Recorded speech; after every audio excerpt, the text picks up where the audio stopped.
me faire chier avec sa caméra, lui. Du coup, vas-y, présente-toi et dis-nous, tu fais du drift depuis combien de temps? Bah alors, je m'appelle Johan Duchossois.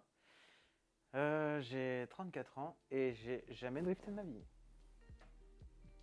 Alors, depuis tout petit, j'ai toujours fait des sports individuels parce que les sports collectifs, c'est pas vraiment ma tasse de thé. J'ai quand même réussi à faire un an de rugby sans jamais comprendre les règles. Donc, j'ai fait de l'haltérophilie. Ensuite, j'ai fait 8 ans de boxe thaïlandaise, du crossfit, un niveau pas trop mal avec des compètes à l'international.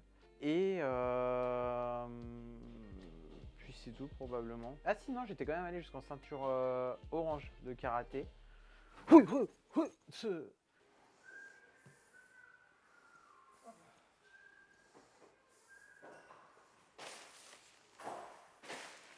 obligé de jeter mes papiers.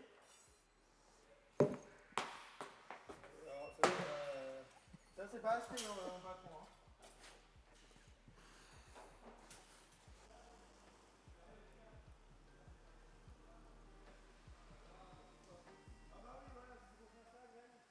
Et heureusement que j'avais prévu ma capuche aujourd'hui. Hein.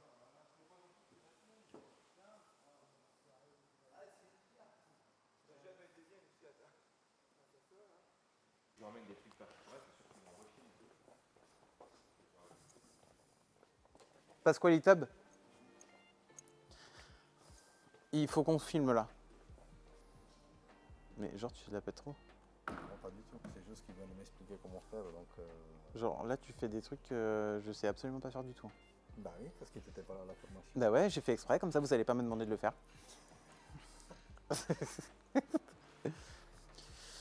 Et ouais. Concrètement, c'est quoi le drift?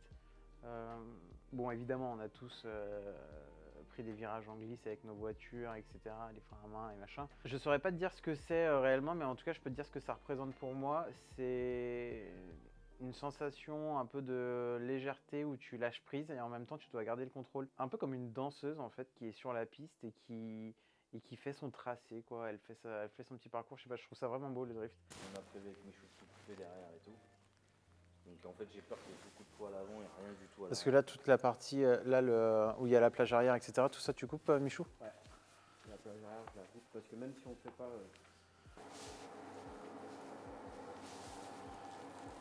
Ah ouais, le capot, il est éclaté en plus.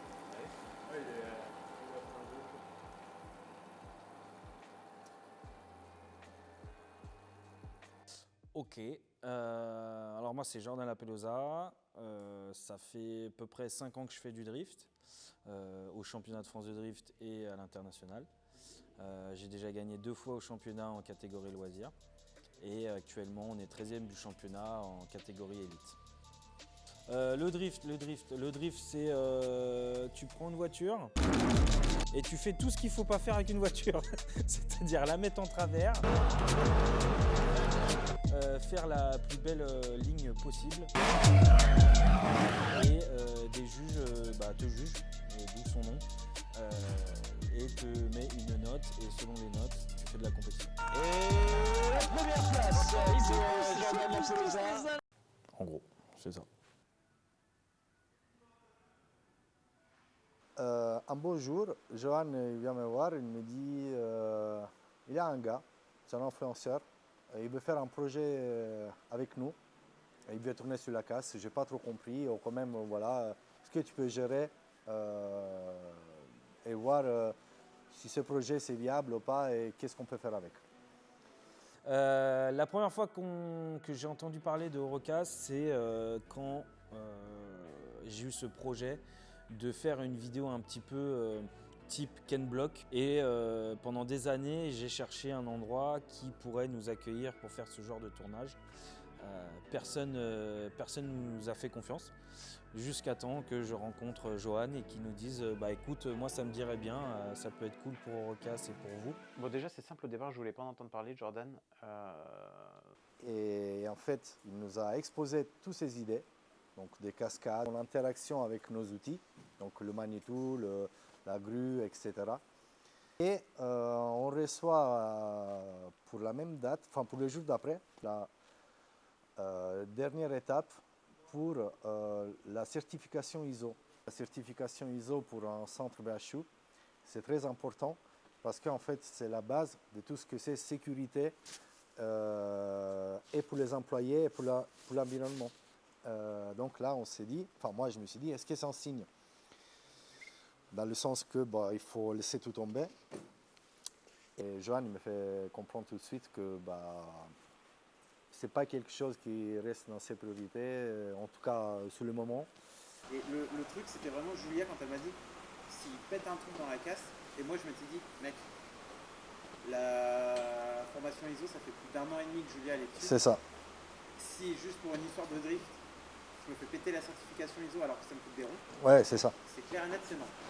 Ouais. Et c'était là où justement il fallait qu'on arrive Ouais, à c'était le moment des bascules en fait. Là, ça a failli pas se faire à ce moment-là. Ouais. Mais en premier temps, c'était surtout l'histoire des youtubeurs, etc. où j'avais dit, moi ça, j'ai pas envie d'en entendre parler. J'avais pas forcément d'appétence particulière pour tout le sujet des influenceurs. Et donc du coup, Jordan, au départ, je voulais pas le gérer du tout. J'avais dit à mon collaborateur, écoute, ok, ils viennent drifter, ils viennent faire leur truc, etc. Par contre, je veux pas en entendre parler. Moi, ce que je veux juste, c'est que ça se passe bien. Et puis ensuite, voilà, ils sont venus, on les a rencontrés et tout ce qui s'ensuit. Mais je sais pas, je pense qu'on a vraiment accroché un peu tous les deux et ça a dépassé le côté pro. Et ouais, on est vraiment devenus potes. Ouais. Ouais, on partage des bons moments et tout ça, des sentiments que dans des situations, des fois quand il a besoin de parler de certains trucs, il se confie, moi pareil. Ouais, ça a dépassé carrément le côté pro du truc.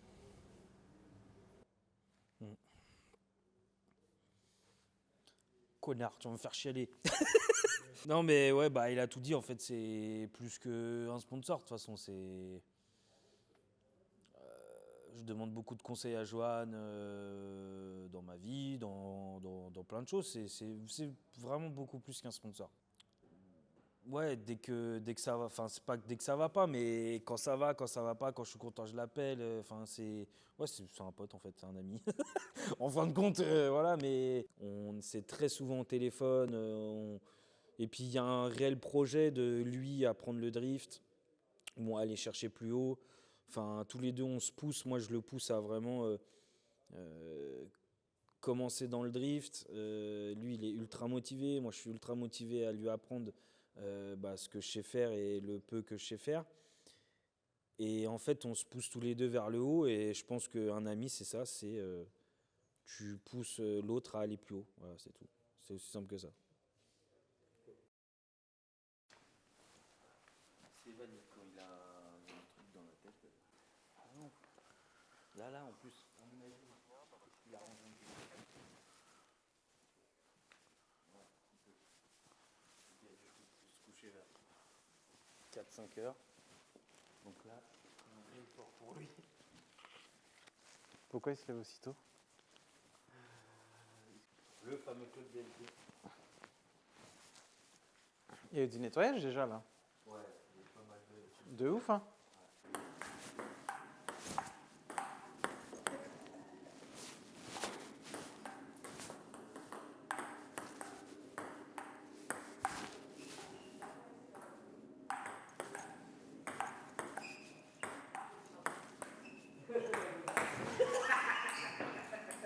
Il a voulu t'assassiner, Jenny. Où est-ce que je peux fumer? Ah bon? C'est... Ouais, c'est le même design. Ouais. Je pense à mon avis, elles sont dans la masse. Ouais, c'est ça, c'est des blocs... Ouais. Quand Johan est venu à Val d'Argenton, il a bien vu le potentiel de l'équipe. Quand je dis potentiel, c'est qu'on est une écurie où on n'a pas beaucoup de budget. Et quand il a commencé à me dire écoute, toi, ce qui te manque, c'est vraiment une voiture compétitive. Je lui ai dit je sais bien, Johan, mais clairement, on n'a pas le budget pour reconstruire une voiture.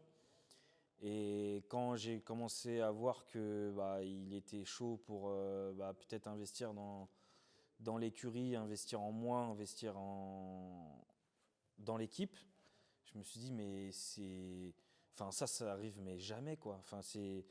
Et puis c'est vrai que avec le temps, on s'est lié d'amitié avec Johan, donc on a la même vision, on a la même façon de penser, on a les mêmes hobbies, on a les mêmes objectifs.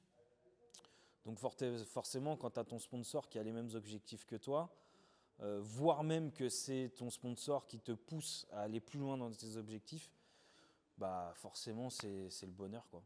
Donc encore une fois, merci Eurocas. Pour le tout, ici, il n'y a plus rien. Quand tu regardes, n'empêche, c'est quand même très artisanal une voiture. Non, mais Une franchement, vraie caisse de drift, ouais. non mais même Ouais, même celle-là. d'origine, genre, enfin, En fait, tout c'est ça, il y a que des morceaux assemblés. C'est ça. tout ce qu'on voit à partir du dessous là, jusqu'à à peu près là, il n'y aura plus rien. Ouais, comme on voit quand ils roulent sans pare-choc, genre C'est la ça. voiture elle est vide, quoi. Ah, moi, En plus, j'adorerais- t'aimes bien, toi. J'adorerais genre qu'il n'y ait pas de carrosserie et qu'on la fasse rouler, tu vois. J'ai vraiment envie qu'on évite un peu toutes les galères qu'il puisse y avoir avec le E30, avec le Touring. Et puis qu'on roule ensemble, en fait, qu'on puisse rouler ensemble, que je puisse avoir à peu près le niveau pour le tenir un peu. Et puis d'un point de vue pour Eurocas, on cherche à développer en fait les services d'Eurocas vis-à-vis de la communauté de Jordan et faire grandir du coup un petit peu, toucher un peu plus de clientèle qui a besoin, voilà, de pièces pour leur véhicule. Et donc du coup ça correspond bien avec la commune de Jordan, ouais. Forcément, quand il m'a dit ouais, j'aimerais bien faire du drift, moi j'étais trop heureux. Je me suis dit, mais trop bien, il va avoir sa voiture, ça va être génial. On va faire des journées circuit ensemble, on va passer des week-ends ensemble. Voilà, ça allait plus loin que le sponsoring en fait. Donc, et moi, limite, Eurocas, ils m'ont tellement donné rapidement, ils m'ont tellement fait confiance rapidement que limite, je culpabilisais de ne pas leur rendre tout de suite. Tu vois ce que je veux dire? Donc le fait que Johan me dise ouais, j'aimerais bien me lancer dans le drift et tout, ouais, j'ai sauté de joie parce qu'en fait je me suis dit voilà, là au moins je vais pouvoir l'aider à choisir sa voiture, parce que en fait les erreurs que moi j'ai fait, j'avais pas envie que Johan les fasse. Je parle quand j'ai débuté. Donc magnifique, génial, franchement trop bonne nouvelle, quoi.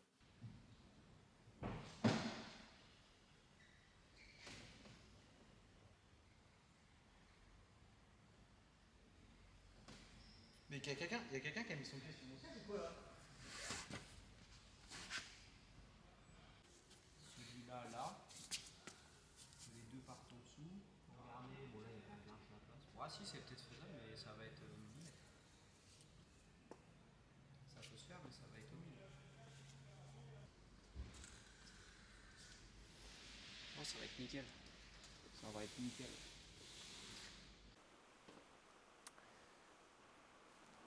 Voiture de Johan, La E82, bleue, incroyable. Déjà elle est bleue. Mais non, clairement elle est magnifique, je trouve. Elle a un kit. voiture basique, rien de plus. Moteur de JZ GE, adapté en GTE, donc biturbo. 2 turbos de McLaren. Je sais pas où on va aller avec ça. Rien d'exceptionnel, quoi. Non, je suis sérieux. Hein. Elle est incroyable. Mais viens, on va la voir en fait.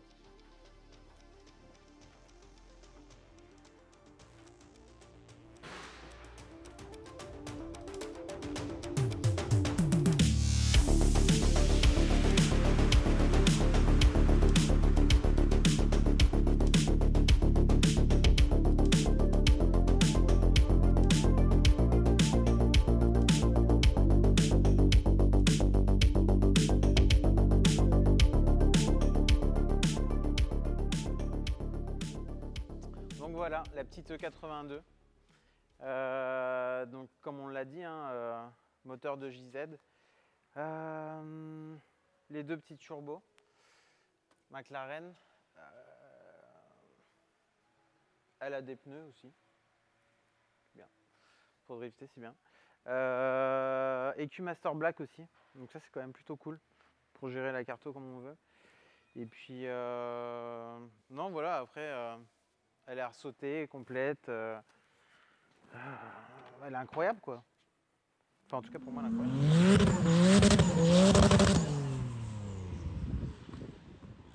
L'achat de cette voiture. Alors, déjà, je ne savais pas au début, mais il y a des sites spécialisés où c'est des gens de tout le monde entier qui mettent leur voiture à vendre, les voitures de drift, hein. Nous, il y a un gars qui a contacté Jordan en disant ouais, il y a telle caisse qui arrive sur le marché, est-ce que ça vous intéresse ou pas? J'ai du mal à trouver mes mots parce qu'en fait ça a été tellement vite et on a tellement. En fait, on est parti un jour et demi. Il s'est passé tellement de choses en un jour et demi qu'en fait on était là. Oh, il se passe quoi? Et au début, j'avais dit à Jordan, c'est non, c'est mort. Ça faisait un peu trop de chevaux, etc. Et je me suis dit, écoute, même pas en rêve, arrête de vouloir me chauffer, etc. parce que c'est mort. Et du coup, c'était pas mort. La prochaine étape sur DCY Drift, il y a un peu de boulot quand même, hein. Sur l'aspect esthétique, il y a quand même du taf. Il y a des choses que je veux modifier, etc. Et d'un point de vue mécanique aussi, il y a quand même du boulot. Donc ça va arriver, mais il y a encore de quoi faire, ouais. C'est bon ?